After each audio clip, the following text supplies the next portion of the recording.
नमस्कार। आज आम जाना +3 एडमिशन थर्ड सिलेक्शन केबे आसियो। सेकंड सिलेक्शन ऑलरेडी आसी, थर्ड सिलेक्शन आमर 1 जुलाई आसिबो। तो जो माने भी फर्स्ट सिलेक्शन सेकंड सिलेक्शन रे स्लाइड ऑफ करथिले तांकर थर्ड सिलेक्शन रे सिलेक्शन आसिले एडमिशन जो कॉलेज आसथियो से कॉलेज एडमिशन करिया में पड़ियो। जदि आसी भी नहीं प्रथम से फर्स्ट और सेकंड सिलेक्शन जो कॉलेज आसला सेही कॉलेज रे ही आपन को पढ़िया में पड़ियो। ऑटोमेटिक फ्रीज हे जिवो आपन को एडमिशन प्रोसेस टी।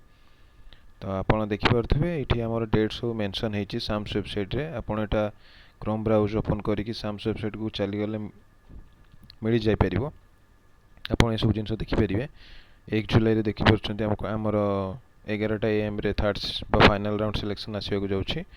तापर आमर लास्ट माने सेकेंड फेज या एडमिशन प्रोसेस सरला जी भी सीट वैकेंसी सेकेंड फेज भी एडमिशन प्रोसेस स्टार्ट हम।